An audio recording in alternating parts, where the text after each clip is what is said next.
Rasa sakit belakang ketika hamil ni adalah sesuatu yang normal, terutamanya di akhir kehamilan. Ini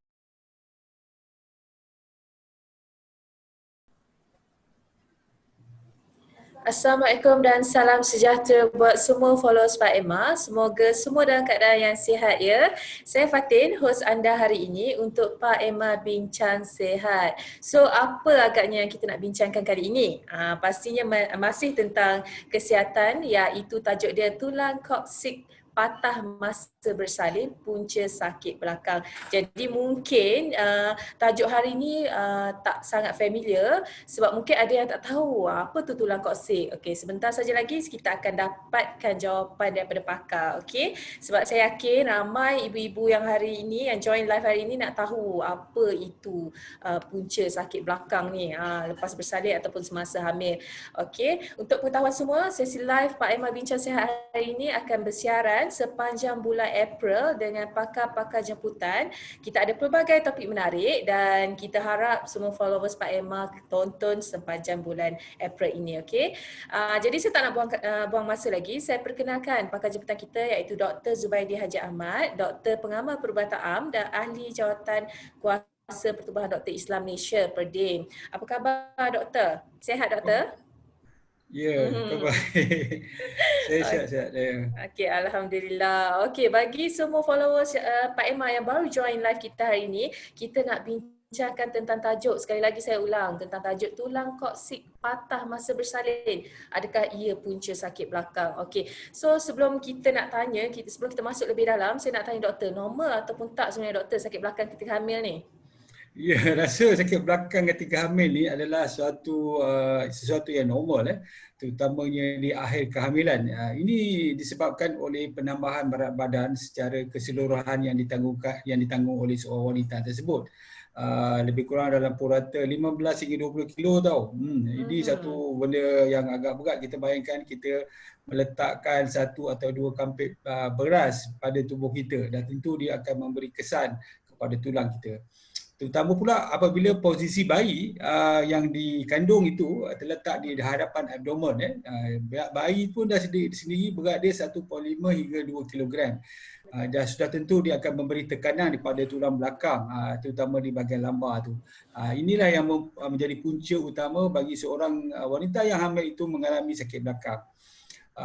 Lebih lagi bagi wanita yang mempunyai masalah tulang belakang, seperti sebagai contoh dia dah ada skoliosis, prolapse intervertebral disc ataupun mungkin mengalami kecederaan lampau pada tulang belakang. Namun saya suka menggalakkan wanita yang hamil untuk melakukan pemeriksaan doktor. Walaupun benda ni agak normal, tetapi jika rasa sakit itu terlalu kuat sehingga mengganggu rutin seharian ataupun rasa sakit ini tidak berkurangan, perlu membuat pemeriksaan nak menentukan sama ada ia berbahaya atau tidak. Dari pengalaman saya sendiri, saya pernah dapat satu kes di mana seorang wanita tu mengalami sakit belakang ketika hamil dan mungkin dia tidak membuat pemeriksaan ataupun mungkin doktor menganggap benda itu adalah sesuatu yang normal, tetapi di akhirnya baru tahu bahawa wanita itu mengalami kanser tulang belakang. Yang ini agak orang cakap tu agak sedih sikitlah. Sepatutnya benda ni dapat dikesan apabila membuat pemeriksaan, tetapi mungkin disebabkan kita menyangka ia normal, jadi kita tidak membuat pemeriksaan yang seharusnya dan kita terlepas dan akhirnya wanita itu meninggal dunia selepas melahirkan anak. Jadi kalau rasa sakit belakang kita tak boleh biarkanlah, kalau boleh jumpa dengan pakar segera kan. At least kita bolehlah kalau ada masalah bolehlah dapatkan pendapat doktor daripada awal kan. Okey doktor, berkenaan tajuk kita hari ini iaitu tulang koksik patah masa bersalin. Jadi mungkin ada followers mak ataupun ibu-ibu macam saya, kalau saya tak follow doktor pun mungkin saya tak tahu juga apa itu tulang koksik kan. Jadi mungkin doktor boleh terangkan tak apa itu tulang koksik dan boleh terangkan lebih jelas tak berkenaan dengan tulang koksik? Ya, tulang koksik ni sebenarnya adalah sebahagian daripada tulang belakang kita. Jadi tulang belakang kita yang paling atas sekali, kadang-kadang kita sebut sebagai skull atau tengkorak, dia adalah sebahagian dari sebenarnya daripada struktur tulang belakang dari pembentukan daripada embriologi lagi. Jadi atas tu kita ada tengkorak, belakang tu kita ada proper spine ataupun kita panggil dia tulang belakang yang betul sehingga ke hujung dia. Kalau di peringkat haiwan, di hujung tu dia akan menjadi ekor. Kalau kita makan sop ekor dan sebagainya, dia koksik tu yang dia akan memanjang. Tapi bagi manusia, dia koksik ni adalah tulang yang berbentuk segitiga pada hujung sekali, tulang belakang tu. Jadi sebenarnya dia ada gabungan 3 hingga 5 tulang. Kadang-kadang dia bergabung sekali membentuk satu. Ada yang membentuk 2 atau 3. Jadi dia bergabung gitu. Dan dia melekat pada struktur tulang belakang yang lain tu melalui ligamen, melalui sendi. Jadi dia boleh melakukan koksi juga boleh bergerak. Maksud dia boleh dibengkokkan sedikit secara minima. Tetapi nak beritahu bahawa tulang koksik ni adalah tidak ada fungsi yang spesifik dalam tubuh kita. Dia juga dilindungi oleh otot dan juga tulang pinggul ataupun kita sebut sebagai ischium. Jadi dia selalunya dia tidak cakap tu mudah tercedera. Tetapi bagi wanita yang mempunyai pinggul yang mungkin agak besar, yang agak lebar, jadi tulang koksik ni dia mungkin terdedah sikit. Jadi lebih mudah untuk cedera. Kalau mungkin apabila dia terjatuh ataupun melahirkan anak dengan cara yang tidak sepatutnya lah. Jadi dia mudah tercedera pada wanita-wanita begini. Okey doktor, macam doktor terangkan tadi kedudukan tulang koksik tu kan. Okey, ada ramai mak-mak mengadu, aduh sakitlah kat belakang lepas bersalin. Adakah ini disebabkan tulang ekor ataupun tulang koksik patah? Ya. Kena faham bahawa tulang sakit belakang ni untuk tulang koksik ni dia selalunya sakit pada hujung sekali. Jadi tulang hujung koksik ni dia berhampiran dengan pembukaan anus. Maksud dia sakit dia mesti di situ. Selalunya kadang-kadang mak-mak ni rasa sakit di bahagian belakang disebabkan mungkin banyak duduk, banyak baring, mungkin masa melahirkan anak tu ada suntikan bius. Itu kadang-kadang menyebabkan sakit untuk buat sementara. Tetapi koksik itu sendiri ataupun yang kita sebut sebagai koksidinia adalah istilah yang kita bagi kepada sakit betul-betul di hujung tulang ekor ni. Selalunya dia akibat daripada kecederaan. Sama ada kecederaan tu disebabkan oleh tersilio atau dislocation ataupun mungkin patah. Jadi ia boleh berlaku pada individu yang sebagai contohnya yang obes, terjatuh dalam posisi terduduk akibat lantai yang licin yang itu menyebabkan dia dislocate ataupun dia pergi patah. Bagi mereka yang sebagai contohnya yang melahirkan anak, jadi kadang-kadang tu disebabkan terutamanya yang melahirkan anak secara normal ataupun kelahiran vaginal ni dia boleh berlaku apabila bayi itu bersaiz besar. Maksud dia kepala tu lebih besar. Jadi dia mengambil ruang sikit dalam saluran peranakan tu bila dia keluar, dan apabila dia tidak disenkroniskan, maksud dia bayi tu belum bersedia untuk keluar, si ibu tu mungkin dia meneran. Jadi apabila berlaku keadaan ini yang tidak senkronis ini boleh menyebabkan kecederaan pada tisu sekitar saluran peranakan ini dan juga menyebabkan tulang koksik tu menjadi patah. Dan dalam keadaan yang ekstrim, mungkin tulang koksik yang patah tu sebab dia berbentuk tajam sikit, dia boleh mencederakan saluran anus bawah ataupun mungkin rektum di bawah tu menyebabkan pendarahan. Jadi sebab itu dia sangat berbahaya. Sebab tu saya mencadangkan agar bagi wanita yang sebagai contoh mempunyai anak yang besar, berbincang dulu dengan doktor sama ada dia selamat tak dilahirkan secara normal atau mungkin harus menjalani pembedahan cesarean section. Okey, makin menarik topik kita hari ini dengan penerangan doktor tu. Okey, sebelum tu bagi yang baru join live, jangan lupa share, like dan komen live ini, okey. Jangan lupa juga kalau ada komen boleh saja ajukan diorang komen untuk Pak Emma Bincang Sihat hari ini. Okey, doktor, macam doktor dah terangkan tadi, okey, macam mana berlakunya tulang koksik terpatah. Jadi jika berlaku ataupun jika tulang koksik terpatah, apa yang ibu tu perlu lakukan? Ya, seorang ibu yang mengalami rasa sakit di bahagian tu, saya mencadangkan agar membuat pemeriksaan doktor. Paling kurang kita akan lihat X-ray bagi menentukan, memastikan bahawa memang terdapat kecederaan, sama ada mungkin dislocate ataupun mungkin ada patah, fracture dekat tulang koksik itu. Walau bagaimanapun kita sebenarnya tidak ada rawatan yang spesifik untuk masalah ni. sebab tulang koksik ni terlalu kecil dan dia tidak ada fungsi untuk tubuh kita, dan selalunya kita merawatnya secara konservatif. Ini bermaksud kita memberikan mungkin sedikit painkiller agar supaya tulang koksik ini yang patah dia sembuh dengan sendirinya. Jadi bagi mereka sebagai contoh yang mengalami masalah kekurangan vitamin, kemungkinan kita akan memberikan sedikit pengambilan atau kalsium dan juga vitamin D untuk mereka. Bagi untuk mengulangkan sakit ni, saya mencadangkan kita boleh tuamlah dengan pack ice di bahagian tersebut, di bahagian bawah tu, supaya meredakan rasa sakit. Lepas tu kita boleh menggunakan bantal yang berbentuk donat tu, kita untuk duduk sementara dia untuk sembuh.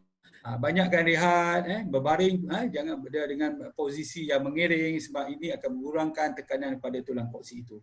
Jika sakit terlalu kuat, boleh ambil tu ubat penahan sakit, tetapi harus mendapat nasihat daripada doktor sebab ada beberapa ubat tahan sakit ni yang mungkin akan menjejaskan pengeluaran susu ibu atau mungkin masuk ke dalam susu ibu dan akan akhirnya kita bimbang dia akan pergi kepada bayi yang kita susukan itu. Jadi kena dapatlah nasihat dari doktor sebelum ambil sebarang ubat. Dan kita juga menggalakkan agar minum air yang banyak, makan sayur-sayuran dan buah-buahan bagi mengelakkan sebelit. Sebab rasa sakit ni dia akan lagi kuat apabila seseorang wanita itu terpaksa meneran dalam bilik air. Jadi banyakkan rehat, kita akan review balik sekurang-kurangnya dalam masa 2 bulan untuk melihat sama ada tulang patah tu telah sembuh atau tidak. So maknanya dia boleh sembuh dengan sendiri ya doktor? Kebanyakannya boleh sembuh dengan sendirinya sebab tubuh kita ni memang dia cakap tu dapat merawat dengan baik. Cuma ada juga wanita yang mempunyai masalah penyembuhan ni, terutama wanita yang mengalami masalah sistem daya tahan dia yang kurang baik ataupun dia mengalami masalah sebagai contoh autoimmune disease yang mungkin proses penyembuhan tu dia agak perlahan. Dari keadaan ni jadi kita tengoklah, tapi kebanyakannya memang dia akan baik dengan sendirinya. Sebab tu kita minta dia datang semula, kita cek balik X-ray dalam masa mungkin 2 bulan bagi nak menentukan sama ada dia dah okey atau tidak. Okey doktor, kalau ada ibu-ibu yang nak exercise, boleh ke? Boleh orang kata boleh membaiki balik tak tulang yang patah tu kalau kita buat exercise? Sebab tulang koksik ni dia adalah tulang yang kita panggil tulang yang tidak banyak ada pergerakan. Exercise tu mungkin dalam masa waktu sakit tu lah, dalam masa beberapa minggu selepas melahirkan anak tu saya cadangkan supaya rehat sebab banyak pergerakan sebenarnya kita bimbang ada pergerakan pada tulang. Sebagai contoh kalau tulang tangan kita patah pun kita mintakan rehat, kita balut dengan kas supaya dia tidak bergerak, jadi dengan situ tulang-tulang tu dia akan bersambung. Tapi kalau dalam koksik ni kita tak boleh buat apalah, tetapi saya cadangkan banyakkan rehat sebab dengan berehat, dengan makanan-makanan yang bernutrisi yang saya sebut tadilah, ada mungkin kalsium, mungkin sedikit vitamin, mungkin makanan-makanan yang banyak mengandung vitamin C, dia akan membantu penyembuhan dan ini akan mungkin mempercepatkan perawat tulang patah tu. Ya. Okey doktor, ada soalan daripada followers ni. Ada tak cara untuk wanita hamil kurangkan risiko berlakunya patah tulang ekor ni doktor? Ada tak cara-cara ketika kehamilan ni? Ya, bagi mereka yang mungkin hamil, saya cadangkan supaya melihat risiko dia. Sebagai contoh, doktor dah menyatakan bahawa saiz kepala anak ni terlalu besar. Sedangkan saluran peranakan tu untuk keluarkan bayi tu dia terlalu kecil. Jadi kita bimbang dia akan stuck kat situ atau keluar melalui lambat, ataupun dengan ini mungkin dia akan mempengaruhi kecederaan pada kawasan itu termasuklah patah tulang koksik itu. Itu pertama sekali risiko. Yang kedua, apa sedang melahirkan anak ni kita kena ikut arahan daripada bidan. Kalau bidan kata beneran, kita beneran. Kalau bidan kata rehat dulu, kita rehat dulu. Sebab yang ini sebenarnya dia akan membantu pelancaran bayi untuk dilahirkan.